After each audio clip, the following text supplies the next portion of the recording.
cette septième vidéo, on va parler des techniques pour atteindre la supraconscience.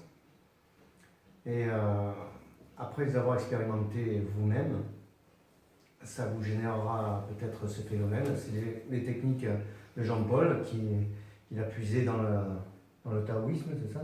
Taoïsme, l'hindouisme, le bouddhisme, voilà, tout ça. Donc la Kabbale juive. La Kabbale juive, tout ça. Alors ça commence par la décontraction musculaire, puis le contrôle respiratoire et la vacuité cérébrale.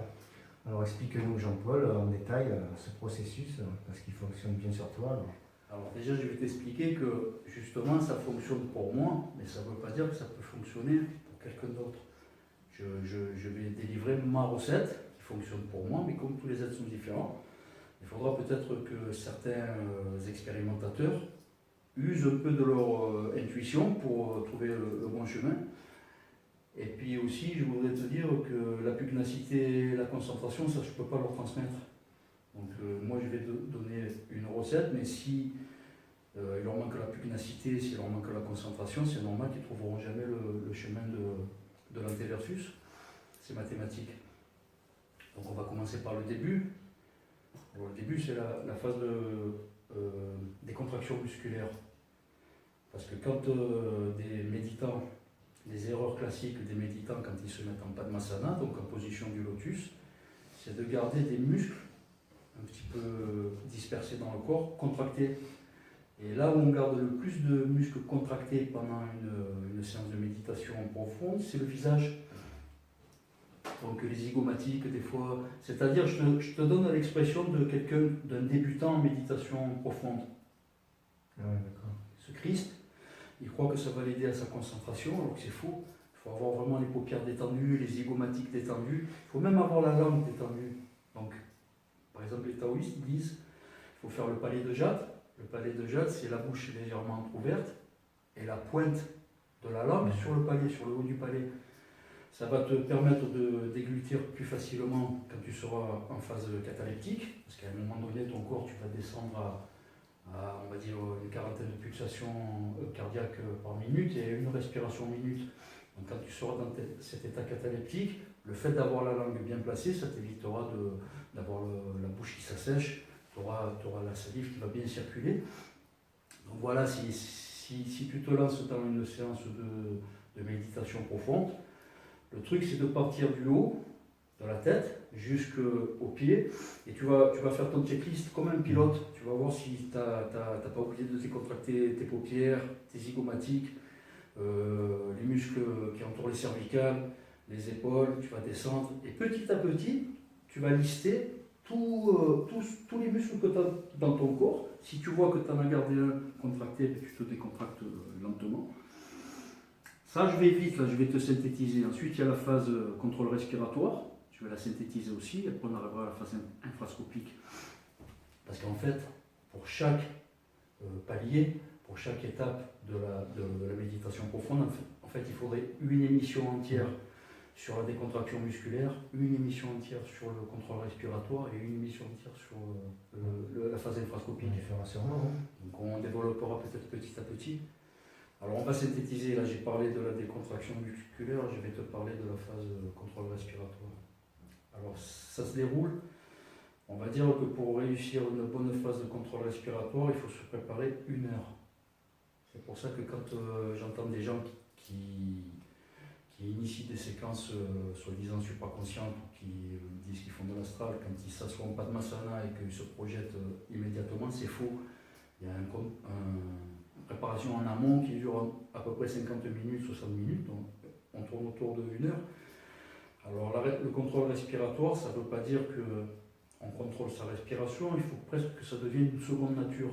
Mais le début, on va dire que tu fais de l'abdominal, tu gonfles le plus possible ton ventre pour aspirer le plus d'air possible, sans bloquer.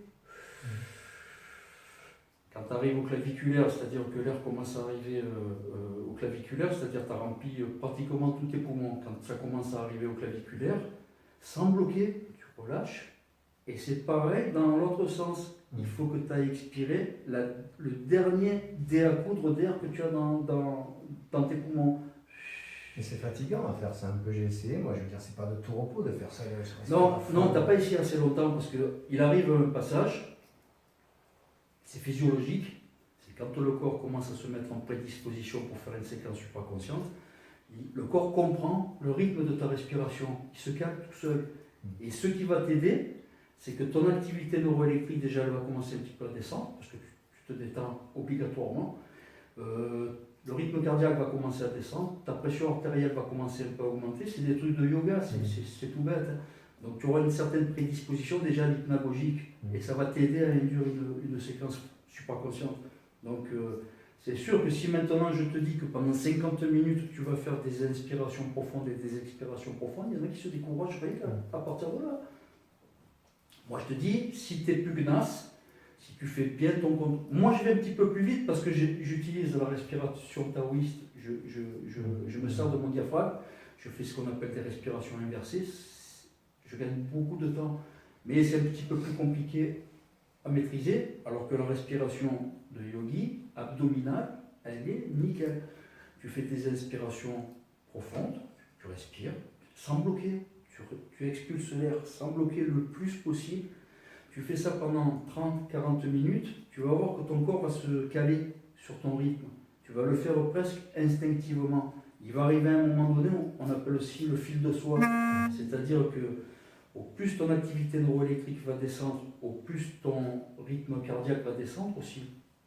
Au moins tu vas faire de bruit à l'inspiration et à l'expiration. On appelle ça le fil de soie. C'est comme si tu déroules un fil de soie, une bobine de soie.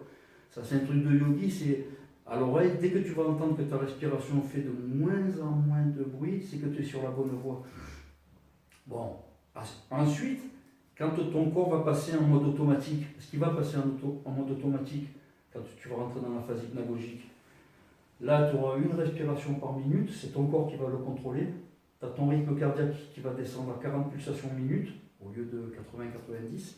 Ça, c'est ton corps qui va le contrôler. Tu as ta pression artérielle qui va augmenter. Ça, c'est ton corps qui va le contrôler aussi. C'est tout automatique. Tu n'as rien besoin de te concentrer. Ça se fait automatiquement. Une fois que tu as fait tes 40, 50, 60 minutes de respiration profonde, c'est ça le contrôle respiratoire. Que tu passes en mode automatique, que ton corps se met en mode automatique, là, tu vas rentrer dans une phase hypnagogique. Alors la phase hypnagogique, on y reviendra dessus, c'est le moment justement où il ne faut pas s'endormir. C'est ce que les yogis appellent dhyana, c'est la concentration. Tu es dans une situation un peu latente, ton corps pense que tu es en train de faire dodo, que tu cherches à dormir, parce que en fait l'hypnagogie, c'est la phase qui précède l'endormissement. Donc dans cette phase hypnagogique, quand tu arriveras, tranquillement, tu vas te laisser un peu embarquer là-dedans, mais tu vas veiller pas t'endormir. C'est un petit peu ça réside sur ça un peu le truc pour passer la bonne transition.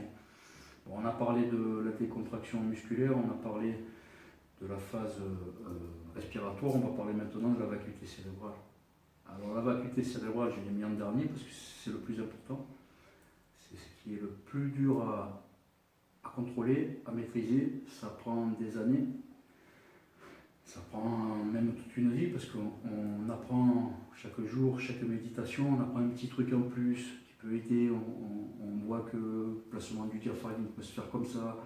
On voit que, enfin, il y a tout un tas de petits éléments qui arrivent petit à petit qui te font améliorer sans cesse. Alors la vacuité cérébrale, je vais t'expliquer déjà comment fonctionne le cerveau. Le cerveau, notre conversation, là, ou des mots croisés, ou un petit exercice de mathématiques, tu vas tourner à 40 Hz. C'est ton activité neuroélectrique, c'est l'état de veille. À 40 Hz, toute méditation est impossible. C'est-à-dire là, si je te mets à 40 Hz, de toute façon pas de Padmasana, tu n'atteindras jamais le monde infrascopique, tu n'atteindras même jamais l'hypnagogique, tu n'atteindras rien du tout parce que ton cerveau tourne trop vite. Alors, justement, la décontraction musculaire et la phase de contrôle respiratoire vont t'aider à mettre physiologiquement ton corps en prédisposition pour la vacuité cérébrale. Alors comment on atteint la vacuité cérébrale, c'est-à-dire ne penser à rien? Ben, il y a des petits trucs de gymnastique mentale. Alors doucement, pour arriver par exemple à descendre déjà à 20 Hz, c'est des petits trucs de pensée unique, c'est-à-dire penser tout bêtement à Dieu, des pensées un peu transcendantales comme ça. comment tu... Abstraite, tout ça. Ouais, des principes abstraits, tu vas penser à Dieu, à l'infini, au temps. Tu vas penser un peu à des choses un peu transcendantales comme ça. Doucement, ton activité neuroélectrique de 40 Hz, elle va passer à 20 Hz. Elle va se descendre toute seule parce que tu ne penses qu'à une seule chose. Et tu peux visualiser ce que tu penses? Ouais, puis de toutes les manières, le cerveau a un mode aussi automatique, c'est-à-dire quand tu vas rentrer en phase hypnagogique, il y a beaucoup de choses qui vont se faire automatiquement, c'est pas toi qui vas les contrôler. C'est le corps, il a une vie parallèle. Quand tu es malade, que tu as la fièvre, c'est parce que ton corps combat tout seul une infection. Il y a des choses, ça se fait automatiquement, c'est pas toi qui vas dire à ton corps, mets-toi en Le système limbique, comme ça, il appelle ça. Ouais, ça se fait automatiquement, c'est ton corps qui se met comme ça. Ouais. Mais ce que je veux dire, c'est pendant ta phase où tu ne dois penser à rien, il te vient quand même des images, même si tu te focalises sur le temps. Alors justement, les images qui vont te venir et les pensées qui vont te venir, on appelle ça des images parasites et des pensées parasites, il faut les chasser. Les chasser, ça ne veut pas dire on va pas les prendre à coup de bateau. Il y a ceux qui la laissent diluer, c'est-à-dire, moi j'en fais partie, c'est-à-dire la pensée en fait. Tu la laisses rentrer, sortir, tu la laisses passer, tu la laisses se diluer, tu n'y prêtes pas attention, parce que ton cerveau continue à générer des petites pensées parasites, des petites images parasites. Moi je les laisse se diluer, tout en gardant la concentration de dire, bon, allez, on pense à rien, on va penser au temps, principe abstrait, comme ça, doucement, doucement. De toutes les manières, le cerveau va le faire tout seul. C'est un mode automatique qui va être mis en place tout seul par le cerveau. L'hypnagogie, il faut te dire qu'une séquence hypnagogique, tous les gens en vivent plusieurs par nuit. C'est la phase qu'on appelle le sommeil paradoxal, c'est tout bêtement les rêves. Alors la différence entre une hypnagogie vécue la nuit pendant un rêve et l'hypnagogie vécue en méditation profonde, c'est qu'il y en a une qui est passive et l'autre qui est dynamique. Donc quand tu vas rentrer en état hypnagogique et que tu gardes ta concentration, que tu veilles à ne pas t'endormir, tu vas avoir un rêve contrôlé, c'est-à-dire tu vas voler, tu vas passer à travers les murs, tu vas faire beaucoup de choses dans cette période qui va te paraître plus réelle que le réel. Parce qu'en phase hypnagogique, je vais avoir des détails sur ton t-shirt que je n'ai pas dans la vie réelle, c'est-à-dire je vais voir toute la trame de ton tissu, je vais voir la peau avec tes pores, je vais voir des détails que je ne vois pas. Juste parce que c'est ton cerveau qui se focalise sur l'épiphyse, c'est ta glande pinéale et ta glande pituitaire, par réminiscence avec d'autres Merkaba qui te font entrevoir le monde avec une acuité que tu n'as jamais eue avec tes yeux organiques. Tu vas voir des détails hypnagogiques qui vont te surprendre. Donc si tu arrives à cette phase hypnagogique qui va durer sur une méditation, sur une séance supraconsciente, on va dire que la phase hypnagogique, elle va durer entre 2 et 3 minutes. Il ne faut pas trop s'attacher à ça parce qu'il y en a qui se complaisent en phase hypnagogique. Il y en a même qui pensent avoir atteint l'astral parce qu'ils volent. Il y en a même qui pensent avoir atteint l'inframonde parce qu'en phase hypnagogique, ça arrive très souvent de parler à un prophète ou de voir le Christ en personne. C'est juste ton cerveau qui crée des chimères, qui se sert aussi par réminiscence des informations des autres véhicules célestes parce qu'ils sont tous interconnectés. Donc c'est sûr que tu vas avoir beaucoup plus de spiritualité pendant cette petite phase hypnagogique que d'habitude. Tu vas avoir plus de connaissances, plus de spiritualité. Tu vas avoir une acuité que tu n'as pas en état de veille. Tu vas voler, parce que comme c'est un monde chimérique que tu crées toi-même, c'est normal, tu vas te mettre à voler. Il suffit que tu penses à New York, tu vas te retrouver à New York, puis tu vas te retrouver dans des rues qui existent. Tu vas aller à Central Park, tu vas visiter exactement ça, comme... c'est le contact avec les Merkaba. Oui, parce que ça on appelle les réminiscences, c'est le contact intermerkabique, c'est-à-dire que toutes les Merkaba qui sont à l'endroit où tu es en train de penser, ta propre Merkaba va faire un relais avec et on va te montrer en direct comment ça se passe là-bas. Tu vas voir les rues, tu vas voir tout exactement comment ça se passe. Ça c'est... Il ne faut pas y accorder d'importance d'abord parce que la décorporation en soi n'a pas commencé, tu n'es pas encore en phase d'accélération luminique. Tu es toujours en circuit fermé, c'est juste ta Merkaba qui te distille des informations parce qu'elle est interconnectée avec toutes les autres Merkaba de l'univers. Tu peux même avoir des interconnexions merkabiques avec des êtres qui n'ont rien à voir avec notre système planétaire. Donc tu vas avoir des choses que tu ne connais pas sur la Terre. Tu vas avoir des paysages bizarres, tu vas avoir des couleurs de ciel bizarres, tu vas voir des plantes bizarres que tu ne connais pas, tu vas voir des animaux que tu ne connais pas dans notre réalité. Et ça, c'est donc de l'hypnagogie. Là, c'est l'hypnagogie, c'est juste des réminiscences pendant ces 2-3 minutes qui précèdent la phase d'accélération luminique. C'est juste des réminiscences d'autres Merkaba qui sont dans l'univers, qui sont sur la planète ou ailleurs dans l'univers. C'est bien de le rappeler sans arrêt parce que... Ouais, il faut le rappeler sans cesse parce que ça, ce que je constate au moins en allant visiter des sites sur Google de pseudo, médium, Reiki ou de gens qui se croient faire du voyage astral. D'après leur description, je sais qu'ils sont bloqués en phase hypnagogique. On ne peut pas tricher avec ça.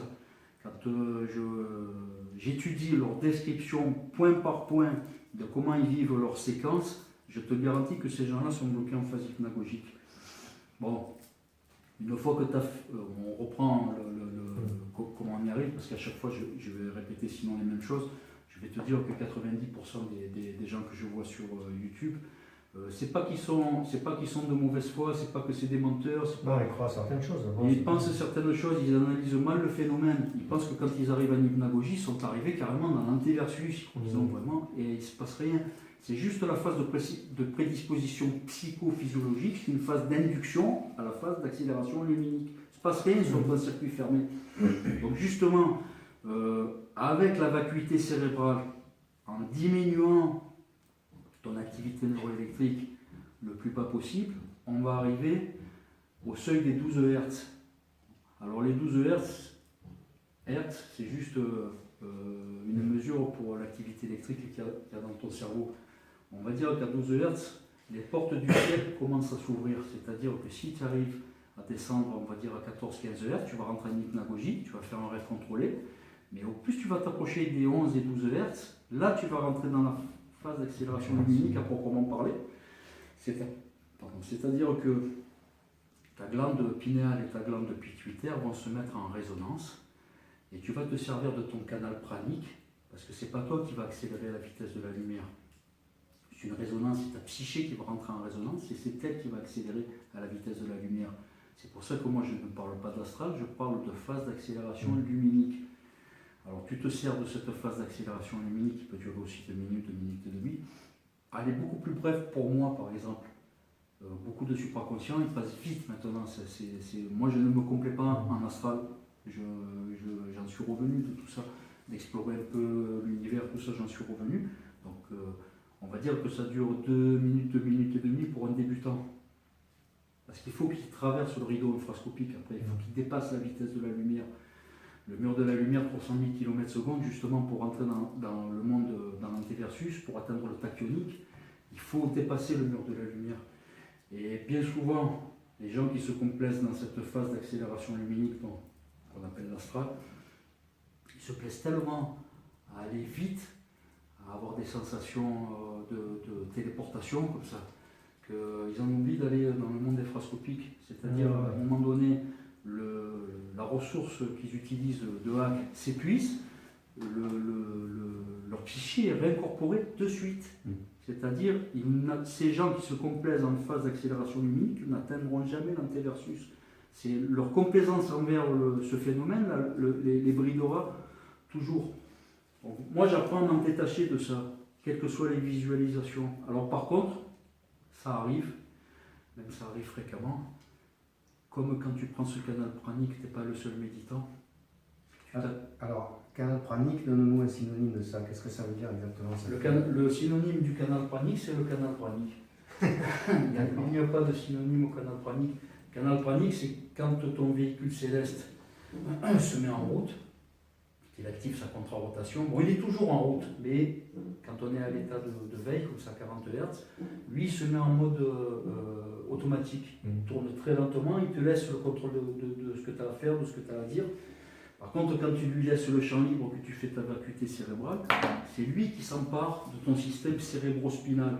Quand il s'est emparé de ton système cérébrospinal, il faut le laisser faire. Ton véhicule céleste, il sait exactement comment il faut faire pour aller dans l'antéversus. Justement, il ne faut pas faire obstruction, parce que la moindre pensée de parasite que tu vas générer, ça va empêcher ta psyché d'aller se projeter dans l'antéversus. Moi, je sais le faire maintenant, c'est une gymnastique mentale. Mais c'est sûr que si tu te laisses fasciner par tout ce que tu vas voir, ça va te freiner. Alors, ce que j'étais en train de te dire, la seule chose intéressante dans les phases d'accélération luminique, c'est les communions mercabiques. C'est-à-dire que quand tu prends ce canal pranique où tu te mets en résonance pour atteindre l'antéversus, tu n'es pas le seul méditant. À cet instant où toi tu fais ta méditation, il y a des millions d'êtres, des milliards d'êtres dans l'univers qui sont en train de faire pareil que toi, qui utilisent la même résonance et qui prennent le même canal pranique pour procéder à leur accélération luminique. Donc tu vas avoir la chance de faire ton voyage avec des méditants terrestres de notre système planétaire, qui sont des gens évolués spirituellement, avec qui tu peux échanger en communion merkabique, parce que les Merkabas peuvent se fusionner quand elles sont dans ce canal d'accélération luminique. Et puis tu peux avoir aussi la chance de fusionner avec des autres êtres, d'autres systèmes stellaires. Tu t'en aperçois de suite parce que pendant 2-3 secondes, les Merkabas, quand elles vont fusionner, tu vas télécharger automatiquement ton émotionnel, ton instinctif, ton émotionnel, ton analytique et ton spirituel. Et le gars en face va faire pareil. Il va télécharger son instinctif, son émotionnel, son analytique et son spirituel. Ça va être un échange pendant 2-3 secondes. Les Merkabas vont se dissocier après. Et là, tu as fait un contact, ce qu'on appelle un contact merkabique, que les juifs kabbalistes connaissent très bien, que les hindouistes brahmanistes connaissent très bien, que les taoïstes qui utilisent le Tirmium connaissent très bien aussi. C'est une technique. Tu peux communier avec des autres êtres dans l'univers. C'est d'ailleurs, c'est pour ça que je trouve marrant quand je vais sur YouTube et que je vois des gars qui décrivent des contacts extraterrestres comme s'ils étaient en train de parler comme toi et moi. Ça ne se passe pas du tout comme ça. Moi, les gens qui décrivent des êtres bleus, des êtres gris, des êtres verts, c'est du flan au caramel, ça n'existe pas. On a bien compris, toutes les vidéos tu le dis, c'est sûr. Ouais, les fusions sont merkabiques, les fusions sont merkabiques, ça ne se passe pas comme des conversations, comme dans notre réalité, ça ne se passe pas du tout pareil. C'est d'ailleurs comme ça que j'arrive à détecter, moi, les supercheries. Alors, j'ai une question. Tu as des conseils pour gérer la peur durant l'expérience? Non, ça ne se gère pas, ça se dompte, mais c'est un peu compliqué au début. En fait, c'est avec l'expérience. Alors, je vais te dire, moi, je fais partie des gens qui ont eu très très peur au début, parce que, en fait, l'hypnagogie, c'est pour ça que des gens te disent qu'ils ont fait un voyage astral, que ça s'est super bien passé. En fait, ils n'ont jamais franchi le cap de l'hypnagogie, donc ils sont restés dans leur bulle chimérique, donc forcément, ça se passe bien. Ouais, ça se passe bien parce qu'ils contrôlent leur environnement. C'est une syntonisation interne. Leur véhicule céleste leur fournit des réminiscences d'autres Merkabas. Eux-mêmes, avec leur psyché, vont générer des chimères, ils vont organiser un environnement autour d'eux. Donc forcément, ça se passe plus ou moins bien. Parce que je te garantis que quand tu arrives en dessous des 12 Hz et que tu commences ton accélération luminique, là, ça fait peur. Parce que là, tu te sens bondir hors de ton corps. On va dire en hypnagogie, c'est le premier réveil, c'est la première décorporation. Tu fais une pré-sortie qui est chimérique, c'est-à-dire tu rentres dans le monde infrascopique. Mais quand tu fais ta première vraie sortie astrale, donc moi ce que j'appelle la phase d'accélération luminique, je te garantis que tu t'en souviens toute ta vie. C'est comme si tu étais catapulté de ton propre corps. C'est une accélération de plusieurs G. On extirpe ta psyché de ton corps, elle part à des vitesses incalculables. Alors il y en a qui freinent un peu le processus et qui font ce qu'on appelle une phase céleste. Ils ont peur d'aller là-dedans, ils continuent à tourner un petit peu autour de la Terre. Ils vont passer en dessus du Sahara, de la banquise, ils se complaisent même là-dedans. Ils ont compris qu'ils se sont décorporés, mais ils ont peur de vraiment prendre le canal luminique. Qu'est-ce qu'ils font? Ils restent encore à ce qu'ils savent se raccrocher. C'est-à-dire, ils vont orbiter autour de la planète, on appelle ça la phase céleste, enfin les taoïstes appellent ça la phase céleste. Donc on s'en fout un peu, il ne faut pas trop y accorder d'importance, et il ne faut surtout pas rentrer dans la complaisance, parce que c'est marrant de passer au-dessus du pôle Nord et de traverser le désert du Sahara, mais au bout d'un moment, tu t'en lasses. Donc comme tu sais que le vrai but, c'est l'inframonde, mais ça maintenant, moi, j'y accorde même plus d'importance. Alors quand tu arrives dans cette phase luminique, comment vaincre ta peur? En fait, à l'expérience, au fur et à mesure de tes méditations, on va dire au bout de la 2e, 3e, 4e fois, tu t'aperçois par toi-même qu'on n'en meurt pas, que toutes tes peurs, elles sont injustifiées, qu'il n'y a rien de nocif, ni rien de méchant dans une accélération luminique. C'est juste ta psyché, il faut lui laisser le temps de se reconfigurer à ce qui se passe. On est des êtres humains, on est cartésiens, on a besoin d'avoir des repères, donc la longueur, la hauteur, la largeur, on a besoin d'évoluer dans un monde en 3D. Donc forcément, quand tu entames ta phase d'accélération luminique, en tout début de phase, ce qu'on appelle le céleste, la vitesse est à peu près contrôlable encore, mais au fur et à mesure que tu vas aller vers la vitesse de la lumière, là tu vas atteindre, en fin d'accélération luminique, tu vas atteindre la phase qu'on appelle multidimensionnelle. Tu n'as plus aucun repère. Le devant est à la fois le devant et le derrière. Le haut est à la fois le haut et le bas. Les profondeurs, il n'y en a pas. Tu ne sais pas si la chose qui est en face de toi, elle est à des millions de kilomètres ou si elle est à 1 mètre de toi. Tu n'as plus aucun repère en phase multidimensionnelle. Donc je te garantis que quand il y a des témoignages ou que j'ai l'occasion de parler avec des gens qui disent qu'ils font de l'astral, je m'aperçois de suite. Alors il y en a qui sont, c'est des vrais voyageurs astrales. Il y en a qui disent qu'ils voient à 360 degrés. Ouais, ils sont là dans l'astral déjà, puisque oui. Ça oui. Voilà. Quand tu commences à décrire une vision globale, c'est que tu es en phase d'accélération luminique. Tant que tu ne décris pas la vision globale, c'est que tu as une hypnagogie. Dès que tu peux décrire ton environnement en 3D, en disant j'ai vu une rivière, j'ai vu des arbres, j'ai vu un ciel d'une pureté incomparable, tu es en hypnagogie. Voir céleste. Ouais, mais ça c'est trop compliqué. Si je commence à rentrer dans les subtilités, on va jamais y arriver. Non, mais si tu dis quand tu es en phase céleste, tu te promènes à la banquise, tout ça. Donc non, je vais éviter de parler. C'est des phases qui ne sont réservées qu'aux experts, ça.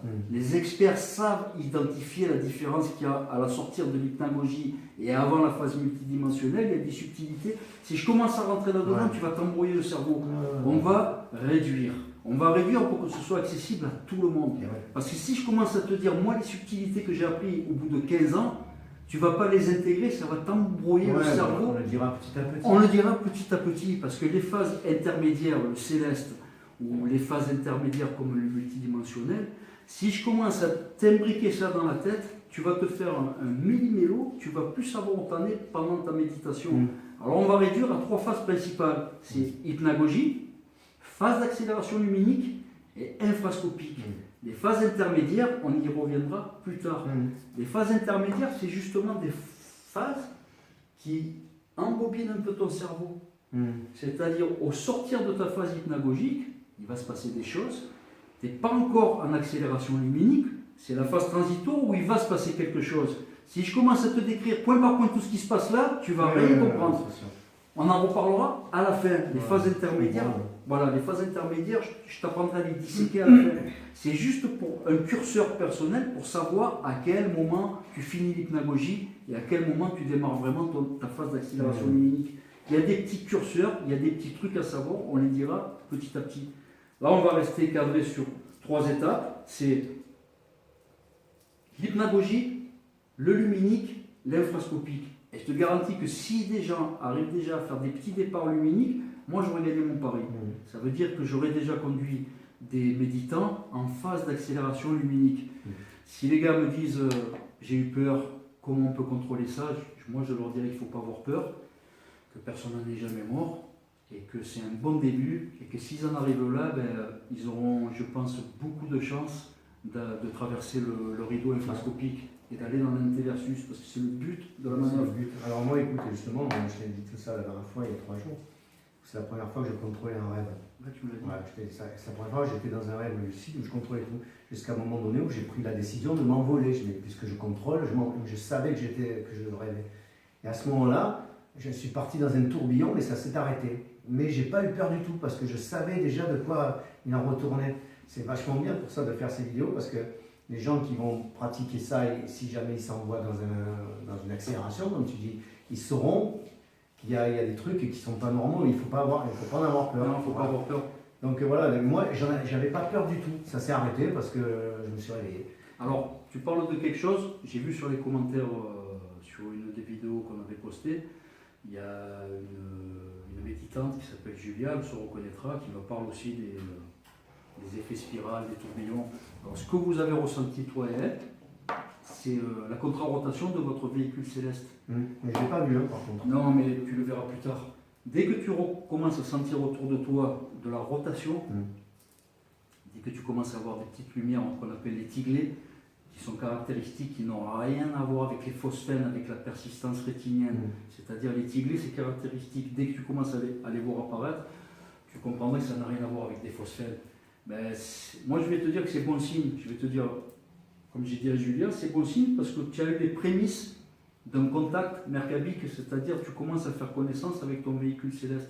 Dès que ça commence à parler de rotation, en fait, les véhicules célestes, ils sont contrarotatifs. Le haut tourne dans un sens, le bas tourne dans l'autre sens. Donc c'est bon signe que tu aies ressenti une rotation. C'est une cage électromagnétique qui confine le hack. J'en ai parlé à chaque vidéo. Il y a une force conscience fondamentale qu'on appelle le hack qui remplit l'antéversus. Ça a été confirmé par Andrei Sakharov, Jean-Pierre Petit, par des astrophysiciens qui n'arrivent pas à lui donner une nature précise parce que le hack est actionique, il se précède à lui-même. Ouais, ça, ils n'ont pas compris. Non, ils n'arrivent pas à le comprendre parce qu'il faut être en état de supraconscience pour arriver à intégrer ça. Il faut, à l'état de veille, un humain, même le plus brillant astrophysicien de la planète, il n'arrivera jamais à l'intégrer. Il faut être en état de supraconscience pour intégrer ce qu'est le hack. Le hack, c'est une substance qui se précède à elle-même, elle est auto-créée. Donc, et là, tu mettrais ça sur le compte de la spiritualité ou de la science? C'est de la science divine. La science divine. La science divine. Qui c'est le meilleur technicien de l'univers? C'est le bon Dieu. Oui, ça je ne doute pas, mais quand tu parles de hack, tu dis qu'il s'auto-génère, tout ça, c'est plus de la science ou de la. Et tu dis que c'est de la science divine? Moi, je suis d'accord avec toi. C'est pas des extraterrestres qui ont inventé le hack. Non, les juifs kabbalistes ils disent que c'est l'émanation de la substance de Dieu. Quand tu arrives à Keter, donc en haut de l'arbre séphirotique, tu commences à ressentir l'émanation de la substance divine, je l'appelle la Ensof. Moi j'utilise, c'est juste pour leur rendre hommage, j'utilise le même mot que les Égyptiens anciens, c'est-à-dire j'utilise le mot Hak. Alors le mot Hak, ça définit donc cette substance qui est tachyonique. Donc en étant tachyonique, tu as dû déjà l'entendre, c'est E égale MC2, Einstein qui t'explique le temps est relatif. Alors 300 000 km/s, c'est un mur qui est supposé infranchissable pour les leptons et les protons, c'est-à-dire la matière qui nous compose. Parce que si un lepton ou un proton est accéléré à la vitesse de la lumière, il va devenir photonique, il devient de la lumière. Donc te transporter ou transporter un vaisseau à la vitesse de la lumière, c'est impossible et ça n'arrivera jamais. Par contre, par le canal pranique et par décorporation, oui, tu peux y arriver. Non seulement tu peux atteindre la vitesse de la lumière, mais en plus tu peux la dépasser. C'est-à-dire tu peux rentrer dans le monde infrascopique, c'est-à-dire tu vas aller dans la substance du hack, qui est tachyonique, et c'est là que tu as des paradoxes un peu sur le temps, c'est-à-dire que tu t'aperçois quand tu arrives dans l'antéversus que le temps s'écoule dans les deux sens. Non seulement tu sais tout, mais tu sais tout ce qui s'est passé avant et tout ce qui se passera après. Tu as une connaissance comme ça absolue. J'en ramène beaucoup de spirituel. Tu n'en ramènes pas des équations, parce que je vois tout le monde fasciné par des équations de la technologie extraterrestre. Je vais y revenir dessus, je l'ai dit déjà la dernière fois. Tout l'univers, toutes les intelligences de l'univers sont arrivées, ou sont en train d'arriver, ou arriveront progressivement au seuil de stagnation technologique. Aucune civilisation de l'univers ne maîtrise le luminique. Personne n'arrive à franchir le mur de la lumière. Personne n'a la technologie. Et nous, la civilisation humaine, dans une trentaine, une quarantaine d'années, on aura atteint notre seuil de stagnation technologique. On n'ira pas plus loin. On maîtrisera certaines choses d'ici une trentaine, une quarantaine d'années. Ça n'ira pas au-delà. C'est-à-dire après, ce sera des toutes petites inventions pour le confort, pour l'énergie, pour le chauffage, mais ce ne sera pas des inventions majeures. Nous ne maîtriserons jamais le luminique, ni aucune civilisation de l'univers. C'est une des choses que le hack t'apprend de suite dans l'antéversus. Le mur de la lumière est infranchissable. Par contre, le hack t'explique que si tu veux aller converser avec des civilisations en dehors de ton système planétaire ou même en dehors de la galaxie, c'est possible, mais en utilisant le luminique, en utilisant la fonction qui est encodée dans ton corps et dans ta psyché pour faire de l'astral. Alors justement, je me marque une question. Est-ce que tu penses que la psyché humaine n'est pas vraiment configurée encore aujourd'hui pour ce genre d'expérience? Est-ce que c'est pas plutôt réservé à ceux qui sont déjà éveillés, qui sont déjà... Non, c'est une fonction. La fonction de décorporation est une fonction. Alors, moi j'ai ma petite théorie. Je pense que c'était une fonction qui était liée aux Magdaléniens à l'ère paléolithique. C'était pour avoir de l'intuition, pour suivre le gibier, Ouais. pour se déplacer, pour voir où étaient situés les ennemis, par exemple. Tu vois, c'est une fonction, moi je pense, une fonction biologique comme un sixième sens. Ils se mettaient en état de supraconscience. C'est les femmes. Et ils faisaient des communions mercabiques pour savoir. C'était les femmes. La société était matriarcale à l'époque. Au Magdalénien, c'était les chamanesses qui maîtrisaient ça. C'était des femmes, c'était pas les hommes. Donc il y avait des petits groupes de femmes dans des tribus qui regroupaient 60, 70, 80 personnes, qui se baladaient de site en site, ils suivaient le gibier, les mammouths, tout un tas de gibier qui chassaient. C'était les femmes, c'était les chamanesses, parce qu'elles avaient compris depuis l'aube de l'humanité comment maîtriser cette fonction de supraconscience. Elles s'en servaient à des fins utiles. Et avec la sédentarisation, quand on est arrivé au néolithique, quand on est sorti du paléolithique, on est rentré dans le néolithique, ça a commencé un peu à se disperser, ce savoir. Et dès qu'il y a à peu près 5500 ans, 6000 ans, quand l'humain s'est sédentarisé, la femme a pris instinctivement la deuxième place, elle est devenue patronne de son propre foyer, mais elle ne s'est plus occupée de la tribu, elle s'occupait de ses enfants, de son foyer. La fonction supraconsciente, c'est là qu'elle a été perdue. Ça a été la charnière de l'histoire, la fonction supraconsciente a été perdue. Mais à la base, les femmes sont beaucoup plus prédisposées à faire de la supraconscience que les hommes. C'est un petit peu plus dur pour les hommes à capter la supraconscience que pour les femmes. Ben, les gens disent qu'elles sont plus intuitives. Elles en ont gardé ça. L'intuition féminine est une des facultés fossiles de la supraconscience. Elles l'ont gardé en elles, les femmes. À la base, au Magdalénien, les femmes, enfin une femme par tribu, était à la fois chef et chamanesse. C'est-à-dire elle avait à la fois l'autorité politique, on va dire, et l'autorité religieuse. C'était par tribu, une femme, c'était la papesse. Alors, et quand l'expérience est terminée, alors comment ça doit se passer pour réussir une réincorporation sans trop de dommages, ou enfin le mieux possible, quoi? Alors des dommages, il n'y en aura jamais. Ce n'est pas des dommages physiologiques ou corporels, il n'y en aura jamais. Tu ne risques rien. Quand tu fais une phase supraconsciente, tu ne risques rien non plus à ta réincorporation. Par contre, les dommages peuvent être psychologiques. C'est-à-dire, au plus tu montes haut dans cette expérience, au plus tu peux en avoir des dommages psychologiques. C'est-à-dire, même parfois cognitifs. C'est-à-dire que si tu fais de l'hypnagogie, quand tu reviens dans ton corps, ben, il ne se passera rien de particulier parce que tu as interprété des chimères qui te sont propres. Donc tu auras gardé quand même des repères de profondeur, de hauteur, de longueur, il y aura des arbres, il y aura des ruisseaux. Tout ça, quand tu reviens dans ton corps, c'est très gérable. Par contre, quand tu reviens d'une phase d'accélération luminique, déjà quand tu reviens, on appelle ça la catatonie. Tu vas avoir plusieurs heures où tu vas être comme ça, on dirait que tu as vu la Vierge, tu es sur ton canapé ou là où tu faisais ta séance de supraconscience. Tu es comme ça pendant plusieurs heures parce que ta psyché n'arrive pas à comprendre ce qui s'est passé. Elle n'arrive pas du tout à formuler quelque chose qui tient la route. Elle se dit, tiens, je suis confronté à de la magie, à quelque chose de mystique. Qu'est-ce que c'est l'explication? Elle n'en sait rien. La psyché humaine, elle n'est pas faite pour appréhender des phénomènes comme ça. Donc, on va dire que si tu atteins le monde infrascopique, c'est encore pire.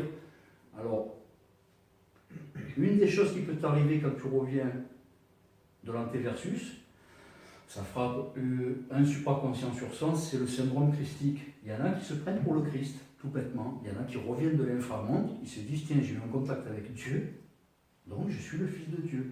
Ça arrive, on appelle ça le syndrome christique. Il y a des gens qui reviennent au bout de 8, 9, 10 minutes de phase supraconsciente, ils pensent qu'ils sont l'élus. Il n'y a pas d'élus dans cette discipline. Les supraconscients, il y en a beaucoup. Les 99% que je connais, ils sont réalistes, ils sont cartésiens. C'est une fonction qu'on a encodée dans notre ADN, la supraconscience. C'est un accès, on te permet d'accéder à la substance de Dieu, au hak. Et ça ne fait pas de toi un élu, ça fait de toi rien du tout. Tu continues à faire ta vie normalement. D'ailleurs, les Japonais, ils illustrent ça avec Goseki, ça s'appelle dans le taoïsme japonais. Il y a un principe philosophique qui s'appelle Goseki, qui veut dire démon renard. C'est-à-dire qu'une des choses, un des signes caractéristiques des gens qui font semblant d'être allés dans l'inframonde, donc dans le Satori japonais, et qui n'y sont jamais allés, c'est la béatitude. Dès que tu vois quelqu'un qui te parle, qui se drape de béatitude, qui se drape de fakirisme, qui s'habille avec un drap, qui se fait un point, un bindu sur le front, et qui parle avec les yeux écarquillés, c'est faux. L'illumination ne laisse pas de traces. Goseki, Shindoji, si tu vas dans le taoïsme, on te l'explique. Un supraconscient, quand il en revient, une fois qu'il a passé sa petite phase catatonique, qu'il a eu sa descente, sa réincorporation, le lendemain, il reprend sa vie comme si de rien n'était. Le Satori ne laisse pas de traces, je te garantis. Voilà, le seul petit problème qu'il peut y avoir, il est lié à la psyché humaine, c'est-à-dire que l'ego peut se prendre pour un élu quand il revient. Bon, moi je suis passé à travers, ça n'a pas été mon cas parce que je fais partie des 99% qui sont passés au travers de cette petite particularité, mais je sais que ça fera un supraconscient sur 100, il y en a qui se prennent pour le Fils de Dieu. C'est le seul désavantage que tu peux avoir dans une séquence supraconsciente, c'est tout. Tu peux en ramener, tu peux te prendre pour qui tu es pas, c'est tout. Sinon, ça ne change rien à ton quotidien. À part de te sentir bien, c'est comme du yoga. Quand tu fais du yoga, si on te dit après une séance de yoga, qu'est-ce que ça t'a fait? Du bien. Tout simplement, ça m'a fait du bien. Eh bien, une séquence supraconsciente, c'est pareil. Si on te pose la question après, qu'est-ce que ça t'a fait? Du bien. Et quand tu veux réintégrer ton corps, tu as une technique spéciale ou je veux dire, non, déjà ça se fait automatiquement. Quand tu réintègres ton corps, bon, ben, subitement tu te retrouves dans ta carcasse biologique. Alors, les petits désagréments qui durent quelques secondes, c'est par exemple la pesanteur. Comme tu arrives d'un monde où tu ne pesais rien, où tu te déplaçais à des vitesses tactoniques, c'est-à-dire un battement de cils, hein. Tu peux te retrouver de l'autre côté de la galaxie en un battement de cils. Donc, sur le moment, quand tu reviens dans ton corps, le simple fait de lever ton bras, ou de lever la tête, ou de faire des mouvements, on dirait que tu pèses plusieurs tonnes. C'est le même symptôme que les cosmonautes quand ils reviennent de la station ISS. Tu les vois, ils sont transportés par des gars, parce que la pesanteur, ils n'arrivent plus à le gérer. Les jets générés par la gravité terrestre, ils n'arrivent plus à le gérer. Ils sont restés dans un environnement avec une microgravité. Ils se déplaçaient comme ça, ils ne pesaient rien. Ils étaient légers comme des plumes. Donc c'est un peu ce qu'on ressent quand on revient de phase supraconsciente. Pendant quelques secondes, tu as l'impression que ton corps pèse plusieurs tonnes. Bon, après, tu as une phase catatonique. Moi, au début, ma première expérience supraconsciente, j'ai eu une dizaine d'heures de catatonie. C'est-à-dire, j'étais vraiment, ma psyché, elle n'arrivait pas à comprendre ce qui s'était passé. Donc, tu es comme ça pendant une dizaine d'heures. Mais ça m'amuse. C'est-à-dire, au bout d'un an, déjà, ça ne me le faisait plus. Je faisais une séance supraconsciente, je revenais, j'avais quelques secondes de pesanteur, et puis c'était fini, c'est fini. Maintenant, ça me le fait carrément plus du tout. Je fais un accès dans l'inframonde, je reviens, bon, allez, quelques secondes encore, il faut se réhabituer à son corps, dans ta réincorporation, point. C'est pas... Je te dis, le seul problème qu'il peut y avoir, il est d'ordre psychologique, c'est-à-dire que l'ego d'un supraconscient peut se prendre pour un élu, peut se prendre pour qui il n'est pas, peut se dire, tiens, il m'a été donné la faculté de communier avec Dieu, donc je suis forcément le Fils de Dieu. C'est faux. La fonction supraconsciente, elle est encodée dans... parce qu'il est arrivé à Jésus par hasard. Moi, j'en sais rien, ça, je veux pas heurter les croyants, parce que moi, je respecte maintenant toutes les religions. Bah, pourquoi pas, moi je pense que tout est possible, pourquoi pas. De toute manière, si Jésus c'était un supraconscient, il en a ramené de la spiritualité, donc j'imagine qu'il savait de quoi il parlait aussi. Ouais. Donc, après, moi j'ai une autre vision des choses, mais je la garde, elle est personnelle, je la garde pour moi.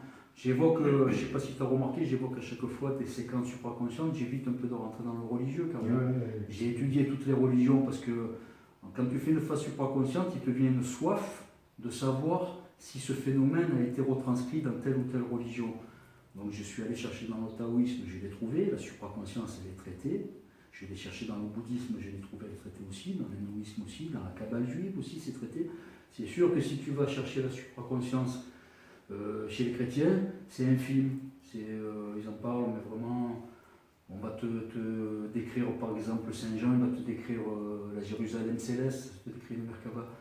Ça a tellement été épuré par les Byzantins à partir du IVe siècle qu'ils lui ont retiré toute sa substance. c'est pas en allant étudier la Bible que tu vas trouver les clés de la supraconscience, enfin des évangiles surtout. C'est pas là que tu vas trouver les clés de la supraconscience. Il ne reste plus que le dogme, quoi. Il en reste une coquille vide. Ouais. Il en reste une coquille vide. Tu vois à peu près où ça allait. Les chrétiens primitifs, en Asie mineure par exemple, ils contrôlaient la supraconscience. C'était des petits groupes réduits, ils étaient moins d'une centaine. Ils faisaient des techniques psychophysiologiques, c'était des gens qui vivaient dans des habitations troglodytes, ils étaient enterrés dans des cavernes. On a retrouvé des autels, des naos, on a retrouvé des kaïfa. D'abord, ça veut dire le cube, c'est-à-dire chez les chrétiens primitifs, l'autel où étaient posés les objets du culte s'appelait tout bêtement le cube. C'était symbolique pour eux parce que ça représentait la forme basique d'un véhicule céleste qui est dressé sur une pointe, il est cubique. Donc il en reste des petites traces fossiles comme ça dans les textes religieux chrétiens, mais c'est une coquille vide. Il vaut mieux aller chercher les réponses dans le Tao, dans l'hindouisme. Dans l'islam, c'est les soufis, c'est ça qui sont les... Dans l'islam, il y a une discipline qui s'appelle le Murakaba. D'abord, Murakaba, le mot Murakaba est dérivé du mot Merkaba, du mot hébreu, qui lui-même est dérivé d'un mot égyptien ancien, qui veut dire véhicule, enfin qui veut dire exactement MRKB, qui veut dire exactement la pyramide de l'énergie divine, de l'esprit et de l'âme. Donc on va dire, si on va simplifier pour maintenant, on va dire la cathédrale de l'énergie divine. Parce que les pyramides, pour eux, c'était des cathédrales. À l'époque, ce n'était pas des tombeaux, comme on a l'air de le penser, c'était des propulseurs à psyché. Quand on allait dans la chambre du roi, la mise en résonance de la glande pinéale, elle s'effectuait beaucoup mieux dans une pyramide. Le fait que ce soit confiné dans un sarcophage comme ça de calcaire et de granit favorisait la mise en résonance de la glande pinéale, de la glande pituitaire. Les pyramides sont des cathédrales, ce n'est pas des tombeaux, c'est des propulseurs vers la douate. La douate, c'est l'inframonde, ils appelaient la douate l'antéversus. Donc c'est des propulseurs vers la substance d'Amon-Ra, la substance, le hak. C'est des cathédrales, c'est pas des tombeaux, voilà, c'est juste une petite parenthèse. Tu trouveras beaucoup plus de réponses si tu vas consulter le culte Ra-Osiriaque, tu trouveras beaucoup plus de réponses à la supraconscience que si tu vas consulter les évangiles, c'est clair. Ah ouais, j'imagine. Oui, donc je disais pour les musulmans, c'est la Murakaba. Ouais, alors c'est inclus dans une voie qui est minoritaire chez les musulmans qui s'appelle le soufisme. Et essentiellement, quand même, c'est beaucoup mieux maîtrisé par les chiites que par les sunnites, parce qu'ils ont une approche un peu ésotérique de l'islam. Le sunnisme est très comment dire, fondamentaliste quand même. C'est bon, les écrits sont les écrits, on n'a pas à les retoucher. Muhammad est le sceau de la révélation, donc on n'a rien à dire par rapport aux écrits. Alors que les chiites ont compris qu'il y avait une lecture ésotérique. Il y a une lecture ésotérique qui s'appelle le batin, qui est l'équivalent du sot, le sens caché des Écritures. Donc les sunnites n'utilisent pas le batin, alors que les chiites l'utilisent. Et le batin t'ouvre d'autres perspectives dans le Coran, te fait comprendre, ah, et là tu vas retrouver les véhicules célestes, là tu vas retrouver l'antéversus. On te donne des clés dans le Murakaba, dans le chiisme, qui ne sont pas disponibles dans le sunnisme. Dans le chiisme, ouais, j'ai mélangé. Ouais, c'est disponible chez les chiites, ce n'est pas disponible chez les sunnites. Okay. Bon, eh bien, alors est-ce que tu peux vite faire un condensé de tout ce que tu as dit au début, la respiration, tout ça, pour atteindre l'inframonde, et puis après la réincorporation, pour qu'on fasse vite fait le condensé? Alors le condensé, il y a 3 étapes préparatoires avant d'arriver au monde infrascopique. La première étape, je te l'ai expliqué tout à l'heure, c'est l'étape... Non, on va parler physiologique, on ne va pas parler spirituel, on va parler physiologie. Alors, physiologie, non, la décontraction musculaire. La décontraction musculaire. La première étape, c'est la décontraction musculaire. Il faut qu'étape par étape, chaque muscle de ton corps, les plus difficiles à maîtriser, bizarrement, c'est les muscles du visage. Les méditants, quand ils se mettent en Padmasana, bizarrement, ça le fait à tous les méditants qui sont en début de quête, ils sont comme ça, ils se contractent. Ils ont les paupières contractées, ils ont les zygomatiques contractés, ils ont le visage entièrement contracté. Il faut apprendre à se décontracter déjà le visage, les muscles qu'il y a autour des cervicales, doucement tu descends. C'est une décontraction musculaire totale. Si tu ne passes pas par là, ton contrôle respiratoire sera foiré. Quand tu as fait ta décontraction musculaire, bon, ça prend... Il y a des méthodes pour ça. Moi, j'avais la méthode de Ouais, classe mais- qui faisait ça. Ouais, la méthode elle est encore plus bête que ça. Tu pars d'en haut et tu vas jusqu'en bas. C'est ça. Tu dis, tiens, là, est-ce que mes paupières sont décontractées? Est-ce que mes zygomatiques sont décontractées? Est-ce que là, c'est décontracté? Tu descends doucement. Tu n'as pas besoin de méthode, tu le fais tout seul. Tu te décontractes chaque muscle de ton corps petit à petit. Dès que tu sens que tu es décontracté, tu commences ton contrôle respiratoire. Alors, contrôle respiratoire, c'est tout bête, ça veut dire contrôler sa respiration et son expiration. C'est-à-dire faire des inspirations profondes sans bloquer et chasser l'air, faire des expirations profondes sans bloquer non plus. Donc, quand tu commences à initier ce processus de contrôle respiratoire, ta physiologie, ton corps va se transformer, ton activité neuroélectrique, elle va se baisser toute seule. Ton rythme cardiaque aussi va se baisser tout seul, de 80 pulsations, 90 pulsations, il va passer à 40, 45 pulsations, ça se fait automatiquement. Donc on va dire que quand tu tiens ce contrôle respiratoire pendant 40 ou 50 minutes, parce qu'il ne faut pas le faire 2 ou 3 minutes, il faut le faire longtemps, c'est 40, 50 minutes. On n'a pas dit que c'était facile, on a dit qu'il y a une technique, c'est comme ça, il faut au minimum 3 quarts d'heure de contrôle respiratoire pour commencer à avoir les bribes de l'hypnagogie. Et là on passe autre chose, hein, on passe au contrôle, on n'est plus dans le physiologique, on est dans le psychique. Donc on abandonne la phase physiologique et les contractions musculaires et le contrôle respiratoire. On va passer dans la phase psychique, là on rentre en hypnagogie. Et l'hypnagogie, comme je te l'ai dit plusieurs fois, il ne faut pas s'y attacher. Les chimères que tu verras qui seront générées pendant ces 2 minutes d'hypnagogie, il ne faut pas s'y attacher. Parce qu'au plus tu vas t'y attacher, au moins tu arriveras à la phase d'accélération luminique. Il faut être comme un miroir, je le dis à chaque fois. Tu te comportes comme un miroir, tu vois tout à la surface, tu n'imprimes rien. Tu peux visualiser tout ce qui va apparaître autour de toi en phase hypnagogique, tu t'y attaches pas. Il ne faut surtout pas l'analyser, tu vas faire remonter ton activité neuroélectrique. Tu le vois, tu le laisses diluer, tu ne l'analyses pas. Si tu fais ça, cette gymnastique mentale, tu verras que ça se fait automatiquement, c'est comme un ascenseur spirituel. Ta phase hypnagogique va s'achever. Et là, tu vas prendre un ascenseur spirituel qui s'appelle la phase d'accélération luminique. Tu vas prendre ton canal pranique et doucement, ça va t'accélérer jusqu'à au-delà de la vitesse de la lumière. Tu vas rentrer en tachyonique. Si tu parviens à cette gymnastique mentale, tu vas traverser le rideau infrascopique. C'est-à-dire là, tu vas te retrouver dans la substance du hack. Mais avant tout ça, il faut pratiquer la vacuité aussi, tu as dit. La vacuité cérébrale, c'est ce que je suis en train de te dire, c'est qu'il ne faut pas s'attacher au phénomène. La vacuité cérébrale n'analyse pas. Tu vois les choses, tu les laisses passer. Voilà, tu vois les choses, tu les laisses passer. Ne cherche pas à analyser, ne te pose pas de questions. Voilà. Tu vois une chimère passer, tu ne dis pas... Si, dès l'instant où tu commences à te dire, qu'est-ce que c'est? Pourquoi c'est venu? Est-ce que ça veut dire ça? Ton activité neuroélectrique remonte. Donc tu n'iras jamais en phase d'accélération luminique.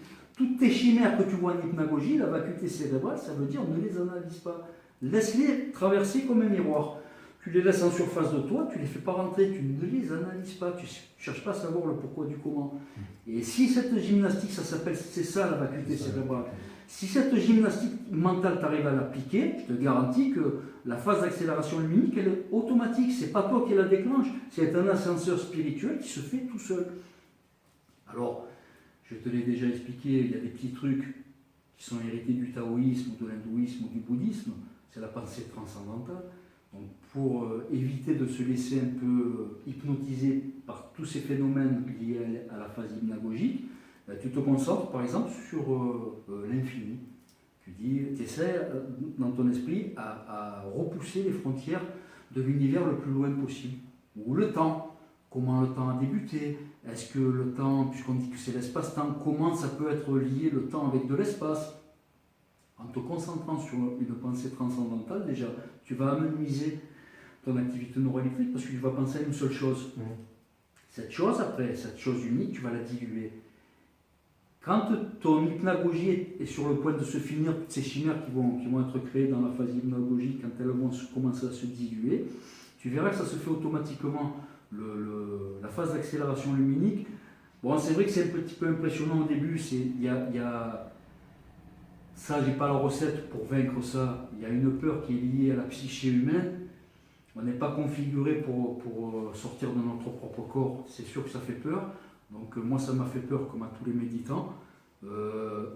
Ça s'estompe au fur et à mesure des méditations. C'est-à-dire au bout de 3, 4, 5, 6, 7 séances supraconscientes, tu vas apprendre à le dompter. En plus, moi je suis l'exemple vivant, enfin moi et d'autres supraconscients, on est les exemples vivants qu'on n'en meurt pas.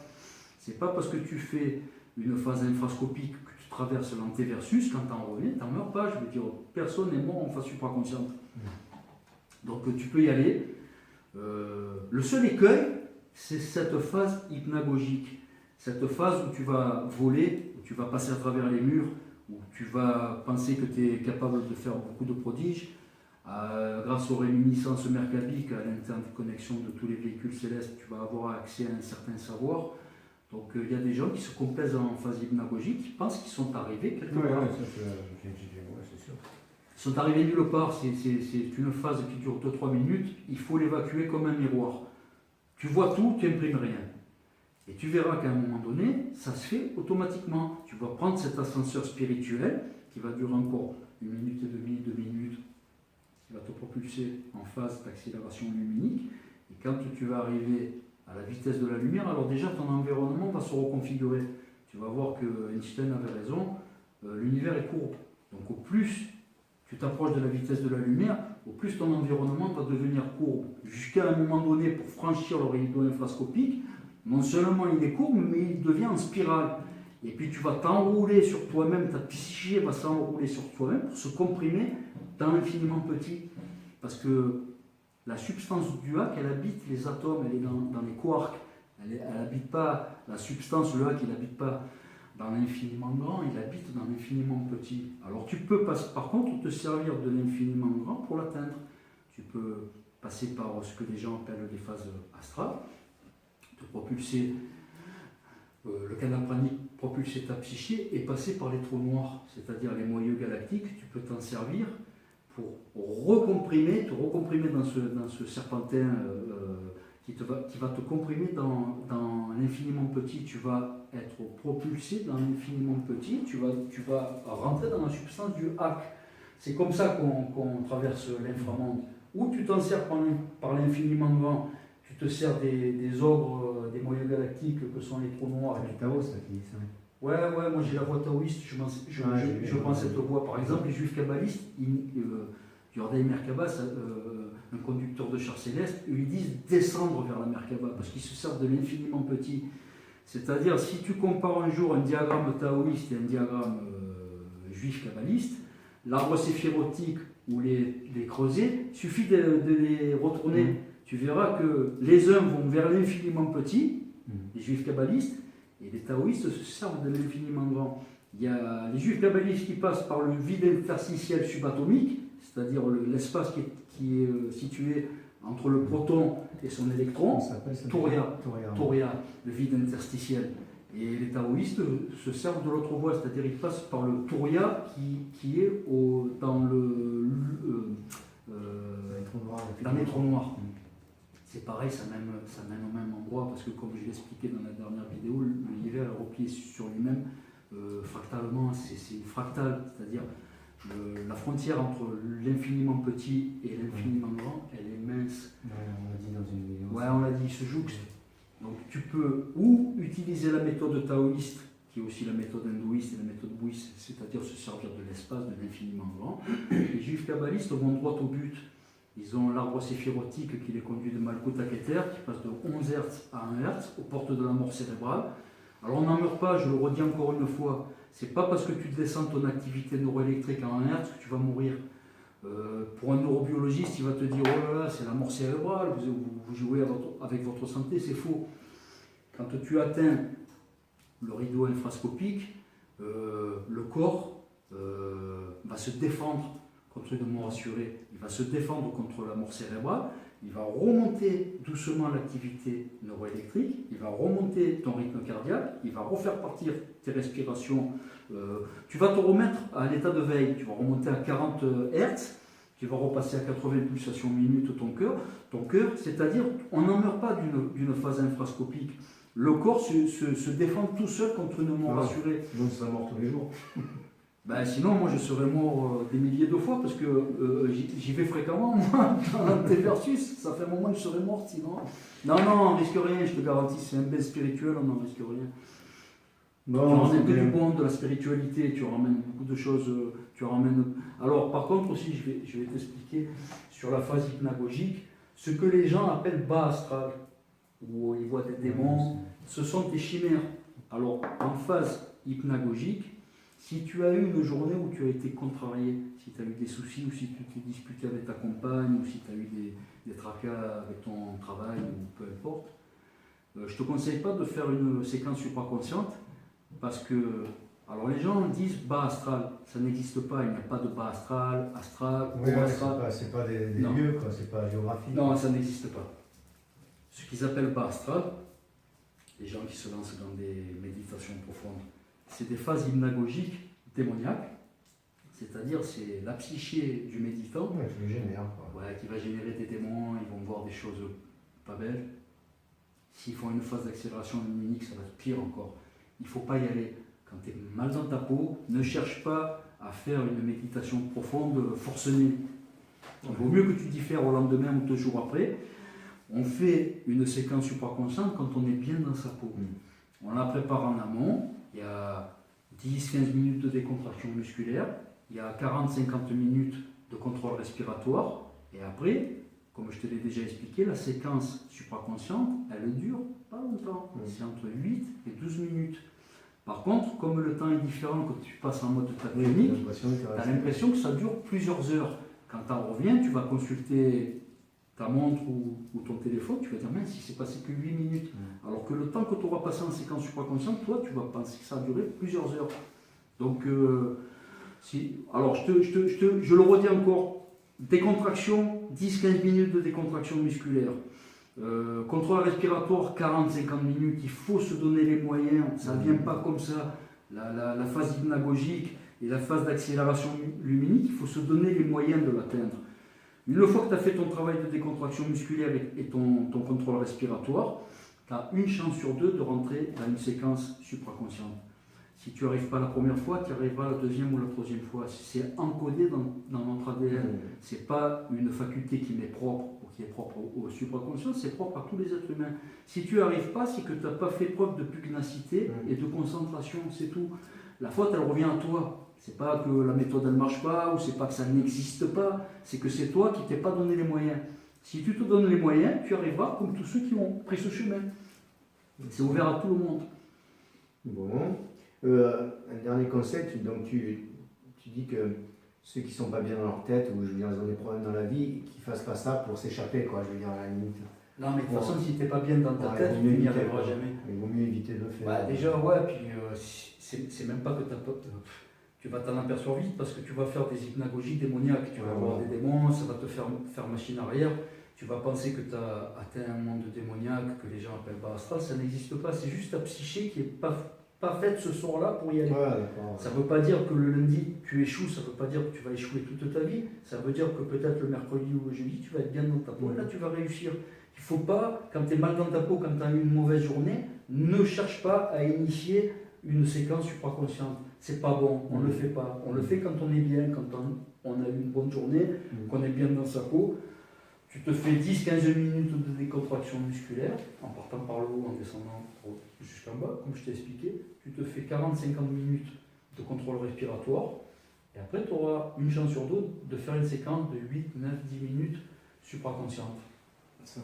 Alors la prochaine fois, si tu as fait cette petite recette, par rapport à ce qui va t'arriver, moi je vais te dire où tu as buté. Je vais te dire, tiens, là tu aurais dû faire comme ça, là tu aurais dû faire comme ça. C'est vrai que la gymnastique mentale de la vacuité cérébrale, ça je ne peux pas te le transmettre. C'est comme faire du vélo ou faire de la natation. Un jour, tu te dis, tiens, j'ai l'équilibre, j'y arrive. Quand tu étais petit, un jour tu as appris à faire du vélo.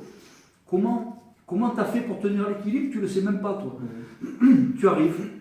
La veille, tu n'arrivais pas, tu tombais, et puis un jour, tu arrives. Tu as compris comment il y a l'équilibre. La supraconscience et la vacuité cérébrale, c'est pareil. Tu vas tâtonner, puis à un moment donné, ta psyché, elle va comprendre comment il faut faire. À partir de là, tu ne l'oublieras plus. Tu ne peux pas oublier de nager ou oublier de faire du vélo. Une fois que tu as trouvé le chemin, c'est acquis. Tu l'auras jusqu'à la fin de tes jours. Donc je souhaite que tu trouves le chemin. Ouais, il va faire tout pour. Hein. Bon, allez, ça ira pour aujourd'hui. Donc, n'oubliez pas que notre page Facebook a un nom, éveil et partage. où vous pouvez poser vos questions d'ailleurs, et puis Jean-Paul poste régulièrement des trucs très intéressants dessus, donc vous aurez sûrement les réponses avant même de poser les questions. Mais n'hésitez pas. Donc voilà. Merci pour votre écoute et à bientôt pour la 8e vidéo. Salut Jean-Paul.